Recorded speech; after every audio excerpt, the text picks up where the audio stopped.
여러분 안녕하십니까? 1월 2일 저녁 생방송 여러분 다시 힘차게 만나 뵙겠습니다. 새해가 바뀌어서 조금 날이 풀릴까 했는데 오늘 굉장히 춥더군요. 밥 먹으러 밖에 나갔더니 꽤 추웠습니다. 다들 건강 각별히 유의하시고요. 새해 정말 심기일전 하시는 분들이 많으신 것 같습니다. 저희 고성국 TV에도 처음으로 댓글을 달아봅니다라고 하는 댓글창에 아주 반가운 문자도 이전에 비해서 좀 많이 보이고요. 또 만만 캠페인에 참여하시는 분들도 많이 느셨습니다.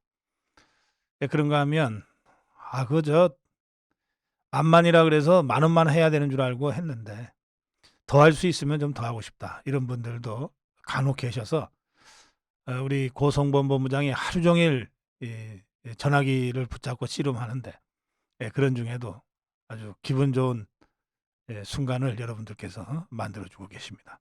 고맙습니다.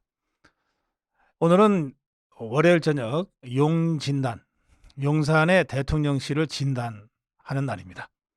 이종걸 실장 벌써부터 와서 준비하고 계십니다. 이종걸 실장 모시기 전에 제가 촌철살인 6곡지부터 먼저 보내드리겠습니다. 힘차게 시작하겠습니다.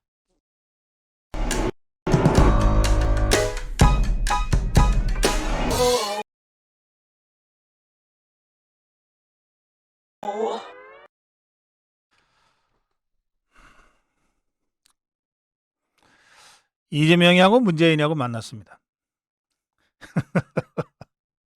이것들이 모여가지고 민주주의를 후퇴시킨 민주주의를 후퇴시켰다고 윤석열 대통령이 민주주의를 후퇴시켰다고 걱정들을 했었다고 하는데 사실 잘 모르겠어요. 누가 먼저 감옥에 갈지. 뭐 앞서거니 갈 것 같긴 한데 곧 감옥에 갈 이자들이 모여가지고 민주주의 후퇴 운운하니까 참 기도 안 찹니다. 뭐 자 그건 그렇고요. 오늘 첫 번째 촌철살인은 윤영찬 네이버 신사옥 민원 정황이 드러났다는 소식입니다. 성남FC 불법 후원금 사건을 수사 중인 검찰은 이 성남FC 불법 후원금 사건에 불법으로 후원을 한 기업들이 있죠. 두산건설이 있고 차병원이 있고 그중에 네이버라고 하는 데가 있습니다. 네이버, 이혜진이가 총수로 있는 네이버. 이 네이버도 이 성남FC에 우회 후원을 했습니다. 39억인가를 이상한 단체 재윤경이라는 자, 이 재명이의 측근 중에 하나인 재윤경이라는 자가 운영하는 무슨 단체에다가 39억 원을 줬어요. 그 39억 원 중에 38억 원인가가 성남FC로 갔습니다. 맞아, 우회 지원한 거죠. 그 대가로 네이버가 4억을 아주 특혜를 받고 지어서 수천억의 돈을 벌었다는 의혹이 지금 제기되어 있는 상태입니다. 그러면 돈 주고도 찍소리 안 할 기업을 이재명이 쪽에서 찾았겠지만 동시에 이거 이재명이한테 돈 좀 뒷돈으로 좀 찔러주고 우리 사옥 좀 크게 지어서 돈 좀 벌자. 그 기업들도 생각했을 것 아니겠습니까? 뇌물이라고 하는 게 어디 일방적입니까? 주는 자는 특혜를 얻으려고 주고 받는 자는 특혜를 주는 대신에 돈 챙기는 거죠.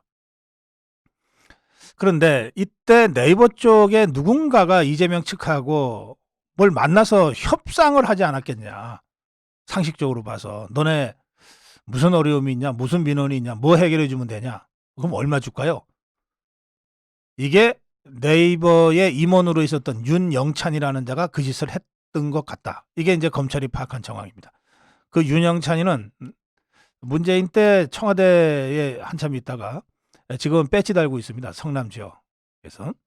이 윤영찬이라는 자가 네이버의 임원으로 있을 때 바로 이 거강꾼 노릇을 했다. 네이버 측의 임원으로 그런 이 정황을 검찰이 파악하고 소환장을 보냈는데 참고인 신분으로 일단 불렀습니다.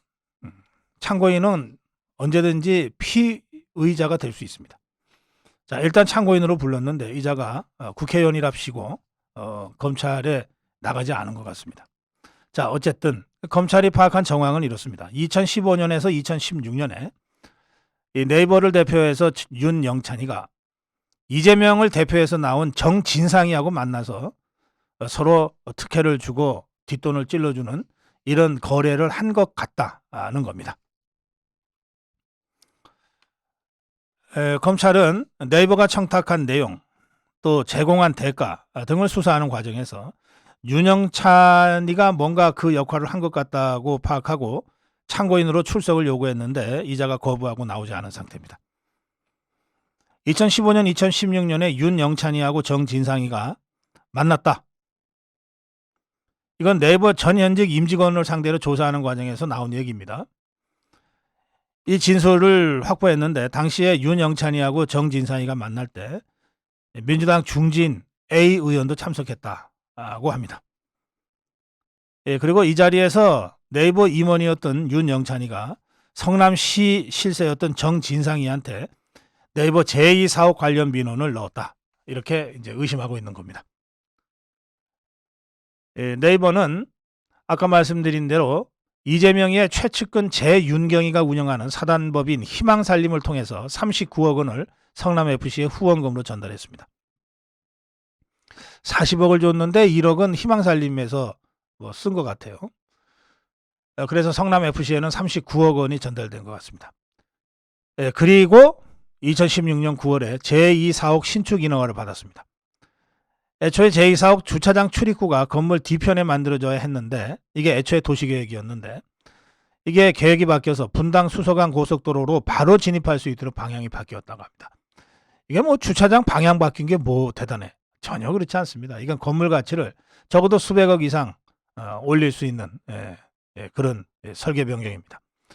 2018년에는 이 제2사옥의 용적률이 670%에서 913%로 또 높아졌어요. 2018년. 검찰은 정진상이가 이재명을 대신해서 네이버의 윤영찬이를 만났다. 이렇게 보고 있는 것 같습니다. 윤영찬이는 당시에 정진상을 만난 적이 없다. 이런 입장이고요. 그러니까 부인하는 겁니다. 또 그 자리에 함께 만났다는 A라는 자도 국회의원 A라는 자도 사실 무근이다. 그랬습니다. 아니 만난 적이 없고 사실 무근이면 가서 진술하면 되는데 왜 검찰에 가는 걸 그렇게 겁을 낼까요? 도둑이 재발 저리는 게 아니라면. 다음으로 가겠습니다.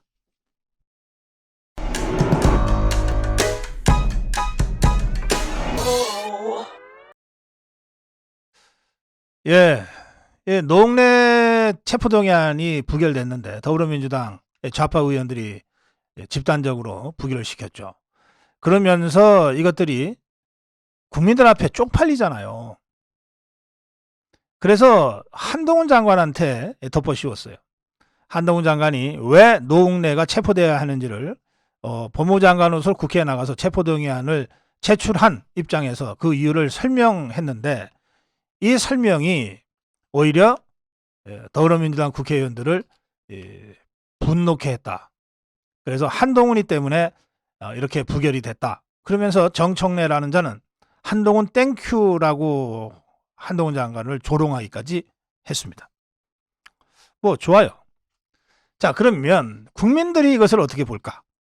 SBS가 신년 여론조사에서 이걸 조사했더니 국민의 58.4% 노웅래 체포동의안 부결은 적절치 못했다. 잘못됐다.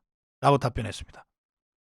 그러면 노웅래 체포동의안을 부결한 거 잘했다고 생각하는 사람이 그러면 한 42%쯤 됩니까? 전혀 안 그래요. 잘했다고 하는 응답은 24.2%에 불과합니다. 나머지는 잘 모르겠답니다. 그러니까 압도적 다수, 국민의 압도적 다수가 노웅래 체포동의안 부결시킨 거 이거 더불어민주당이 국회를 방탄으로 이용한 잘못된 짓이다. 이렇게 답변했다는 겁니다. 국민들의 민심이 이런데 이것들이 한동훈 장관이나 놀리고 있으면 뭐 풀릴 것 같습니까? 국민들이 더 화가 나겠죠.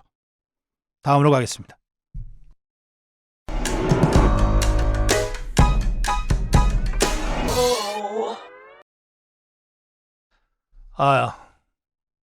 이재명이 스스로 고백했답니다. 그 측근들한테. 나 아무래도 기소는 될 것 같아. 그 살인을 저질렀거나 뭐 도둑질을 했거나 이 세상 모든 사람은 속여도 검사도 속이고 경찰도 속이고 판사도 속이고 가족들을 속일 수는 있어도 딱 두 사람은 못 속인다는 거거든요. 딱 두 사람.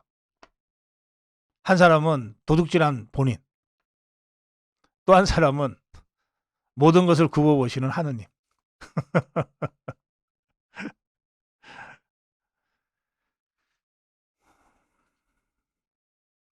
지가 무슨 짓을 했는지는 지가 제일 잘 알겠죠.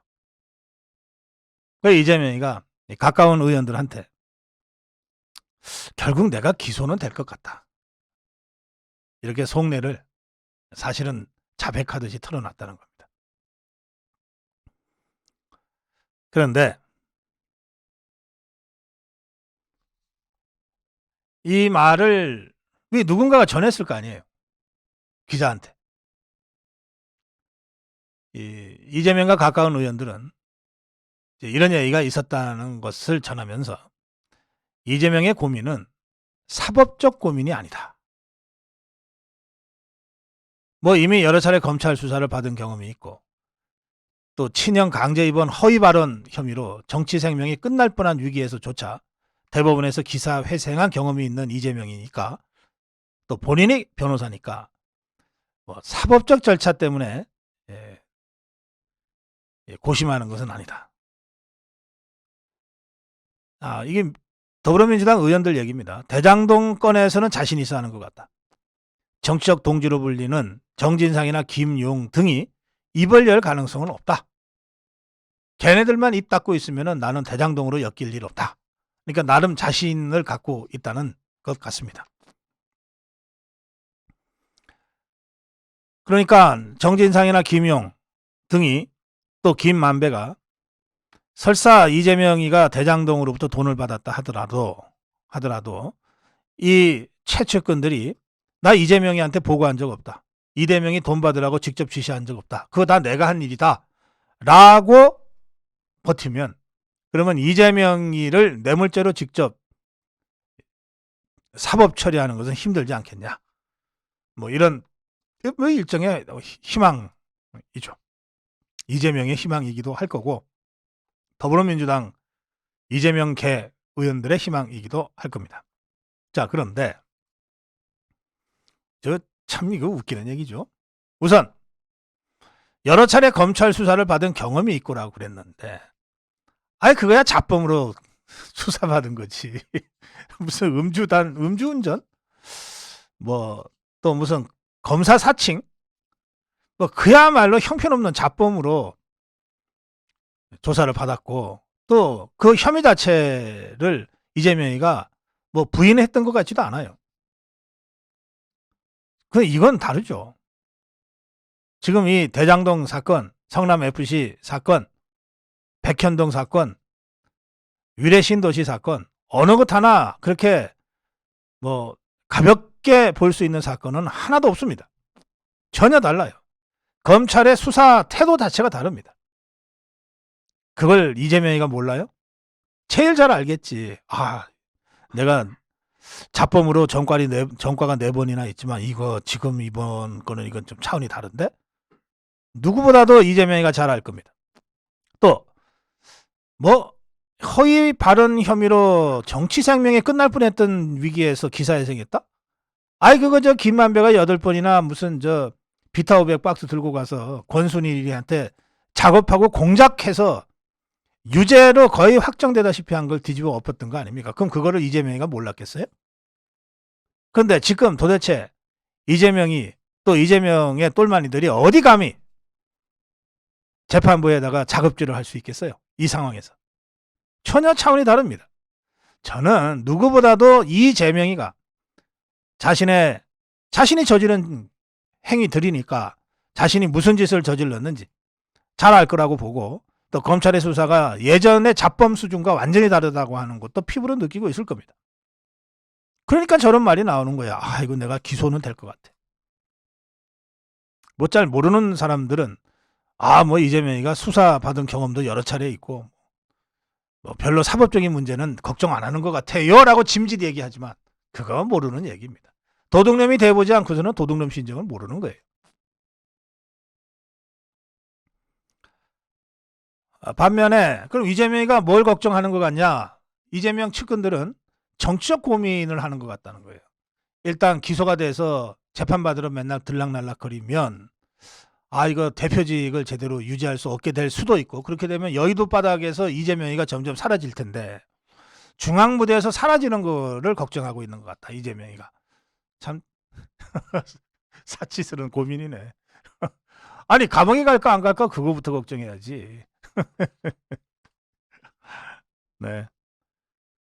정치도 생물이고 수사도 생물입니다. 수사가 어떻게 될지는 아무도 모릅니다. 막상 이재명이가 검찰 수사를 받으러 들어갔는데 거기서 이재명이가 지금까지 전혀 몰랐던 무언가가 검찰에 의해서 제시될 수도 있어요. 이건 검찰의 수사 전략이기 때문에 저도 모르겠어요.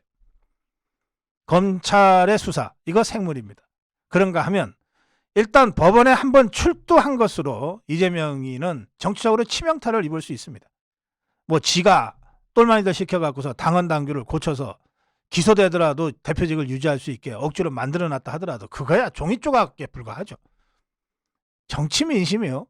그야말로 아침 다르고 저녁 다르는 게 아니에요. 아침 다르고 오전에 다르고 점심때 다르고 오후에 달라집니다. 한번 직접 법원에 들락거리는 걸 한번 보면 더불어민주당 그냥 가만히 있지 않습니다. 사법적으로도 고민이 클 거고 그리고 정치적으로도 고민이 클 거다. 근데 제가 주제 넘게 이재명한테 훈수 둘 입장은 아닙니다만 그래도 기왕에 여기까지 얘기가 나왔으니까 꼭 한마디 하자면 정치적 책임 이전에 감옥 갈 거나 걱정해라. 짐짓 대단치 않은 것처럼 사법 처리가 웃기는 소리다. 지금까지 잡범 사범하고는 차원이 다르다. 다음으로 갑니다.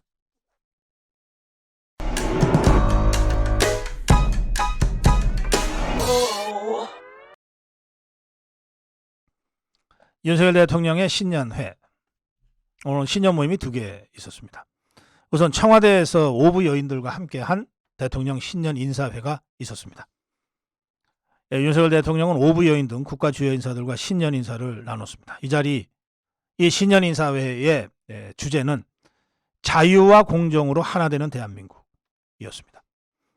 이 인사회에서 대통령은 노동, 교육, 연금 3대 개혁은 힘들고 어렵지만 우리가 반드시 나아가야 하는 길이다. 국민들께서 이를 명령하셨다. 이렇게 다시 한번 3대 개혁에 대한 의지를 밝혔습니다. 초청받은 거의 대부분의 사람들이 참석을 해서 함께 3대 개혁에 대한 의지를 공감하고 결의를 다진 자리였는데 이 자리에 제1야당 대표라는 이재명이라는 자 불참했습니다. 그러면서 왜 불참했는가라고 하는 기자들의 질문에 이거 의전이 좀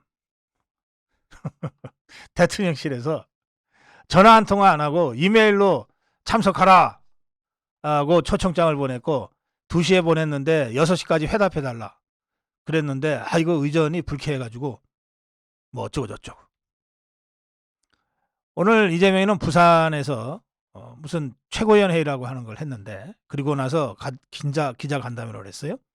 신년 인사회가 있었는데 왜 안 가셨습니까? 하는 질문과 관련해서 그거 처음 듣는 얘기예요. 신년 인사회 여러 사람 인사하는데 저를 오라고 했다고요? 라고 반문했어요. 참네.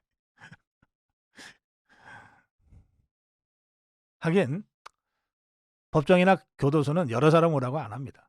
그냥 이재명 너 들어와 이렇게 하죠. 특별대우 곧 받겠네. 교도소도 나름 의전을 잘 해줘요. 국회의원이나 장관이나 또 당대표 같은 사람이 감옥에 가면 교도소장이 차 한 잔은 대접해 줍니다. 따로.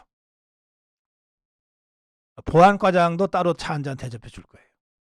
네, 의전 잘 받으시라고.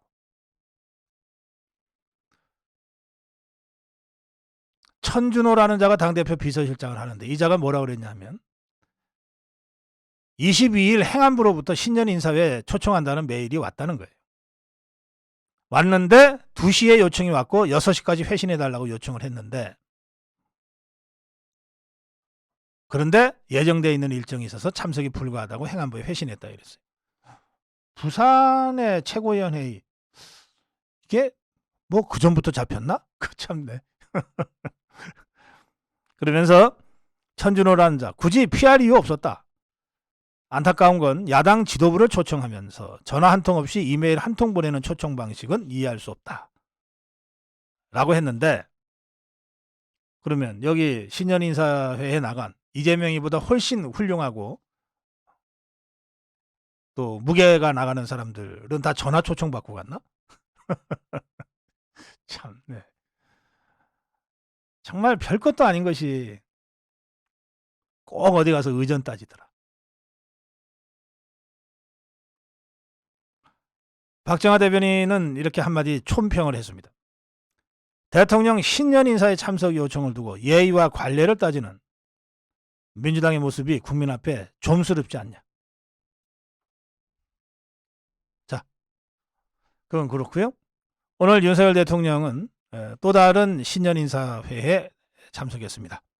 5대 그룹 총수들이 주도한 재계 신년 인사회였습니다. 다시 힘차게 희망의 대한민국을 함께 만들어가자. 이 자리에서 허창수 정경련 회장은 다산과 풍요를 상징하는 토끼처럼 더욱 풍요로운 나라로 도약하자. 신년사였고요. 구자열 무역협회 회장의 신년사는 기업인의 열정과 헌신, 토끼의 영리함이 더해져 세계 수출 5강을 이루자. 손경식 경총회장의 신년사는 노동개혁, 규제혁신 등 기업하기 좋은 환경 조성으로 어려움을 극복하자. 최진식 중견련 회장의 인사말, 우리 경제가 새로운 돌파구를 찾고 재도약의 원년이 되길 바란다. 최태원 대한상의회장의 신년 인사는 대통령 이하 정부와 기업이 다시 한번 원팀이 돼 위기를 기회로 만들어가는 2023년이 되었으면 좋겠다 였습니다. 다음으로 가겠습니다.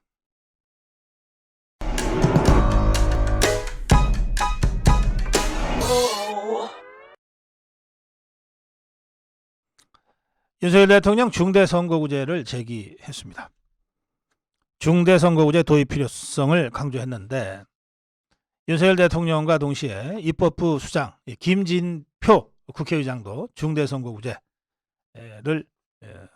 주장했습니다. 윤석열 대통령은 오늘 조선일보와의 인터뷰에서 오늘 보도된 조선일보와의 인터뷰죠. 선거구제는 다양한 국민의 이해를 잘 대변할 수 있는 시스템이어야 하는데 소선거구제, 현행의 소선거구제, 한 선거구에 국회의원 한 명만 뽑는 소선거구제는 전부 아니면 전무로 가다 보니 선거가 너무 치열해지고 진영이 양극화되고 갈등이 깊어졌다. 지역 특성에 따라 2명, 3명, 4명을 선출하는 방법도 고려해 볼 수 있다.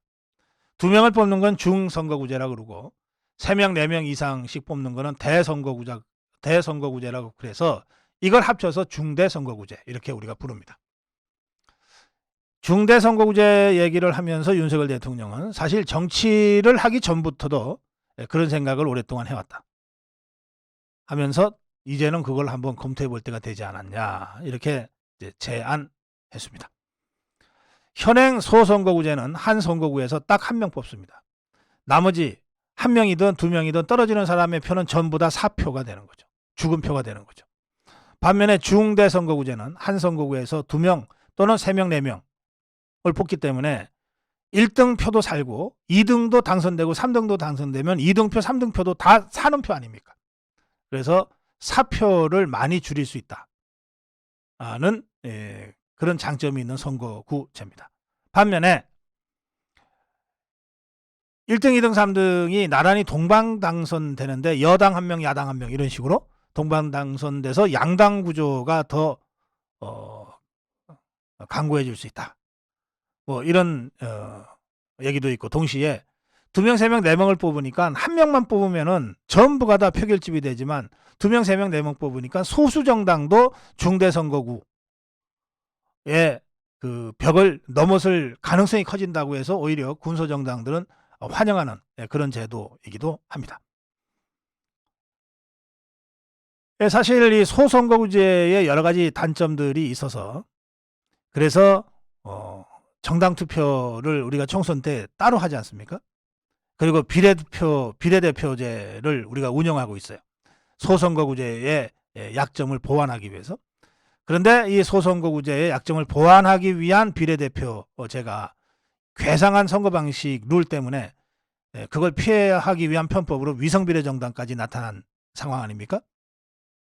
그리고 당선된 다음에도 예컨대 영남 지역에 당선된 국민의힘 의원들이 호남 지역의 당선자가 한 명도 없으니까 그 지역에 원외당협위원장이 있는 이 당협과 무슨 자매결연을 맺어서 뭘 같이 한다, 뭐 이런 참 웃지 못할 이 총극도 벌어지고 있는 상황입니다. 그러니까 소선거구제에 여러 가지 장점이 있지만 뭐 제도라고 하는 게 100% 옳고 100% 틀린 제도는 없어요.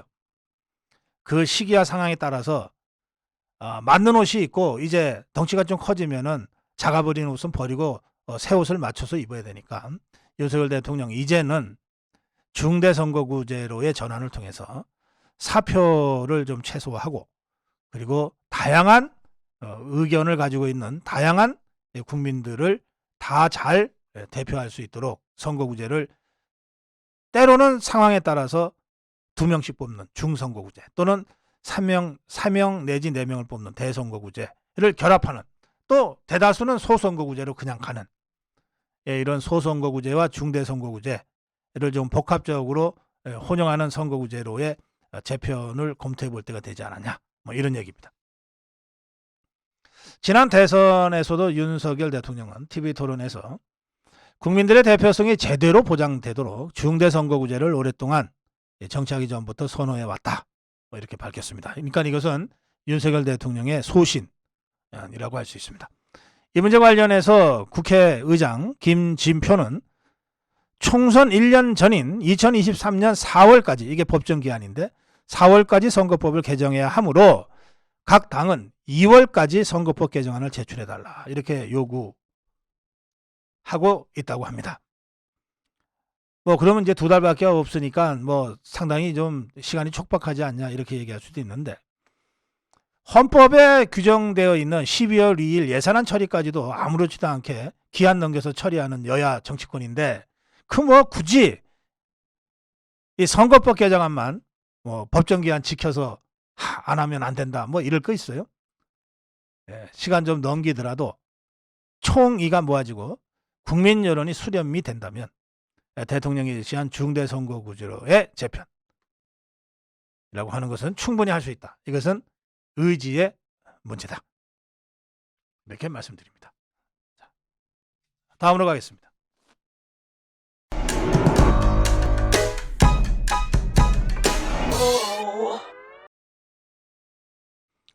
나경원 압도적 1위.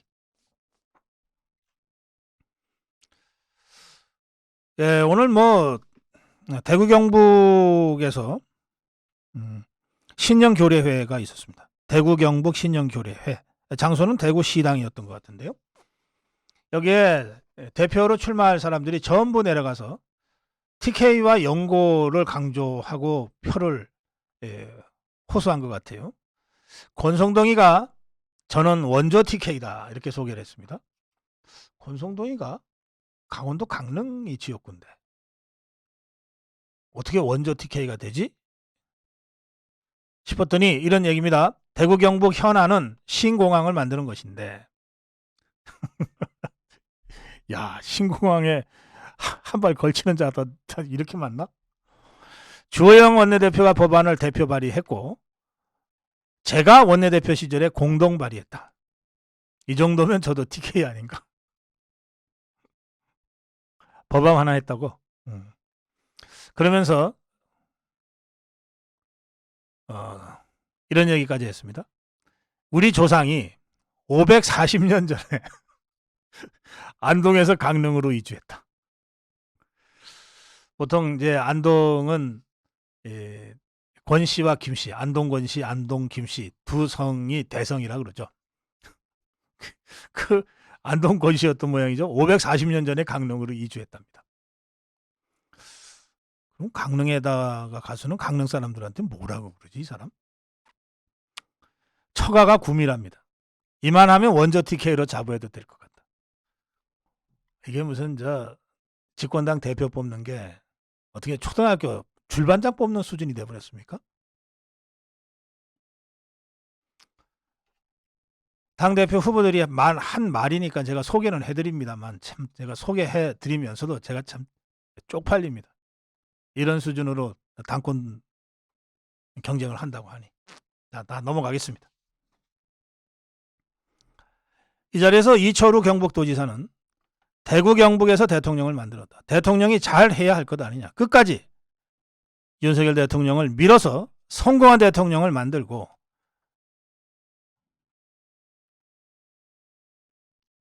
우리가 나서야 한다. 위기 때 나서서 나라를 구한 것은 경북과 대구다.